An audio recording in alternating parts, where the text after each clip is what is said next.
Telefono, Franco Ordine in collegamento. Franco, grazie e ciao. Eccomi qua. Franco, la prima cosa che ti chiedo è un tuo ricordo di una trentina di secondi su Gigi Riva. Ma guarda, è un ricordo molto tenero e devo dire anche molto, molto commosso, perché è stato un nostro fedelissimo accompagnatore negli anni in cui scortavamo la nazionale, prima di Vicini, poi di Sacchi e poi ancora di Zoff, Trapattoni fino a Prandelli nel 2012. E devo dire che in quelle circostanze era uno che non amava esibirsi, non amava parlare, ma quelle poche rare interviste che concedevano erano fatte con lo scalpello, perché ti offriva sempre una chiave di lettura molto intrigante, oltre che estremamente interessante. Credo che la cosa che più mi colpisce e un po' mi malinconisce è il fatto che negli ultimi tempi, soprattutto il 7 novembre, quando molti di noi lo chiamavano al telefono per fargli gli auguri, spesso si negava perché era un tipo che non voleva cedere alla commozione. Franco, torniamo alle cose un pochino più basse, molto basse per certi versi. Terra. Sì. C'è quello che è accaduto sabato con Mike Maignan, nel mentre stiamo vedendo che sta andando avanti la questione. Pensi che possa essere finalmente una buona volta questa situazione sollevata da Mike e soprattutto legata a quello che è accaduto a Udine, la volta buona per fare qualcosa di concreto?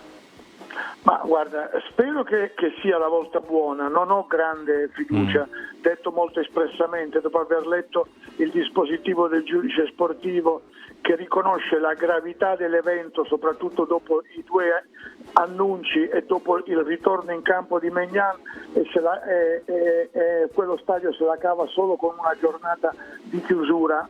Io devo dire francamente che questa era un'occasione unica probabilmente per lanciare un messaggio molto duro e anche, non dico una sentenza esemplare perché le sentenze devono essere giuste e non esemplari, ma un messaggio molto duro a quel target di ignorantoni che affollano ancora i nostri stadi. Purtroppo è stata un'occasione persa. Franco, io invece ti chiedo qualcosa di campo e la domanda è molto semplice. Ti piace questo Milan continuo, se vogliamo, tra la fine del 2023 e l'inizio del 2024? E secondo te se può e ha chance per tornare in corsa a scudetto? No, le chance in corsa a scudetto secondo me non ci sono per un calcolo matematico molto semplice, quasi elementare, perché dovrebbero mollare tutte e due quelle che stanno davanti e non mi sembra che ci sia aria di mollare la presa. Aggiungo che perché questa striscia diventi una cosa seria dobbiamo arrivare almeno a 7-8 risultati successi consecutivi e francamente già da sabato col Bologna, aperta e chiusa parentesi, una delle squadre che ha riposato nel turno scorso per via della Supercoppa italiana, credo che sarà un banco di prova molto, 3 volte molto impegnativo. Ti riporto invece fuori dall'Italia. Che idea ti sei fatto delle voci riguardanti la possibile cessione di quote o intera del Milan a fondi arabi? Allora, io la penso così.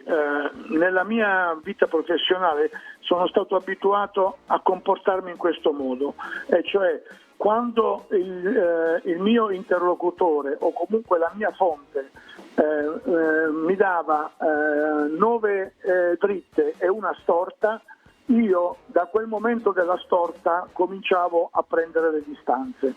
Nella fattispecie, secondo me storte non ne ho ancora ricevute e tutte le volte parlo a proposito della famosa trattativa con LVHM eccetera.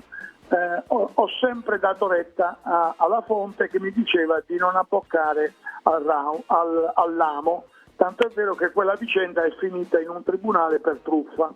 Ora, io penso che Cardinale sia alla ricerca di investitori per quel che riguarda lo stadio, per esempio.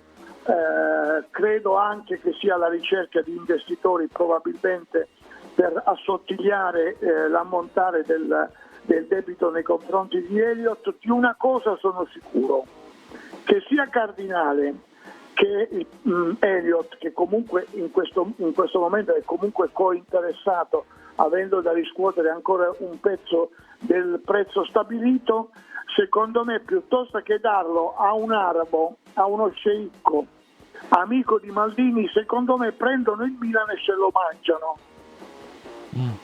Franco, invece ti sei dato una risposta su quello che è il ruolo di Zlatan Ibrahimovic e l'impatto che ha avuto o sta avendo o sta non avendo al Milan in questo momento? Io devo dirti con grande sorpresa che quando ho letto la nota ufficiale del suo rientro, diciamo, come socio di Red Bird e come consulente di Milan, era stato un po' troppo generico e non avevo capito bene come sarebbe stata calibrata la sua presenza. Dopo aver visto come si è comportato nelle ultime partite e in particolare a Udine, devo dire che praticamente è quello che sospettavamo e di cui c'era bisogno, cioè una presenza continua al fianco di giocatori e allenatori.